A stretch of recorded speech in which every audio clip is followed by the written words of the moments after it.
Suspend చేస్తూ high court ఇచ్చిన ఆదేశాలపై రాష్ట్ర ప్రభుత్వం స్టే కోరుతూ సుప్రీంకోర్టును ఆశ్రయించింది. జీవో నెంబర్ 1పై సుప్రీంకోర్టు నిర్ణయం జగన్ సర్కార్కు చెంపపెట్టు లాంటిదని సిపిఐ నేత రామకృష్ణ అన్నారు. ఇక ప్రజా వ్యతిరేక నిర్ణయాలపై కోర్టులు పలుమార్లు మొట్టికాయలు వేసినప్పటికీ జగన్ సర్కార్కు పట్టడం లేదన్నారు.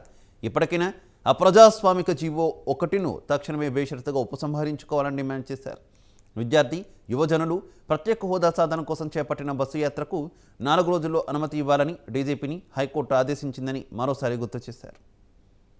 రాష్ట్ర ప్రభుత్వానికి మరోమారు సుప్రీంకోర్టులో చెంపపెట్టు వారు జీవో నంబర్ 1 చీకటి జీవో ఏదైతే వచ్చిందో దానికి వ్యతిరేకంగా రాష్ట్రంలో ఉన్న అన్ని ప్రతిపక్ష పార్టీలు, ప్రజా సంఘాలు, మేధావులు, పౌరకుల సంఘాలు ముక్తకంఠంతో నిరసిస్తూ ఉంటే సిగ్గు లేకుండా రాష్ట్ర ప్రభుత్వం పదే ఆ జీవోను అమలు చేయడానికి ప్రయత్నం చేస్తారు. ఇక్కడ మన రాష్ట్ర హైకోర్టు వారు క్లియర్గా సస్పెండ్ చేసి దానిపైన విచారణ జరుపుతూ ఉంటే దీనిపైన స్టే కావాలని సుప్రీంకోర్టును ఆశ్రయించారు.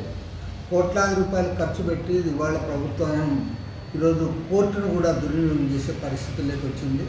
ఈ నేపథ్యంలో ఇవాళ సుప్రీంకోర్టు వారు స్టే ఇవ్వకుండా సస్పెన్షన్ కొనసాగించడం, రాష్ట్ర హైకోర్టు వారే దాన్ని విచారించమని చెప్పడం అనేది మన రాష్ట్ర ప్రభుత్వానికి చెంపపెట్టు లాంటిది. రాష్ట్ర ప్రభుత్వం ఇప్పటికైనా సరే వారు బుద్ధి తెచ్చుకొని ఈ జీవోను బేషరతుగా విత్డ్రా చేసుకోవాలని కోరుతాం.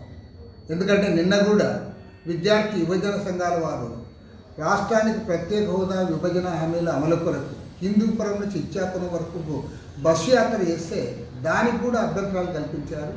ఇవాళ హైకోర్టు కూడా దానిపైన సీరియస్ అయ్యింది. 4 రోజుల్లోగా వాళ్ళకి పర్మిషన్ ఇవ్వమని చెప్పి కూడా వారు చెప్పడం జరిగింది. కాబట్టి ప్రభుత్వం పదే ఉల్లంఘనలకు పాల్పడుతూ ఉంది, ప్రజాస్వామ్య వ్యతిరేకంగా ప్రవర్తిస్తూ ఉంది.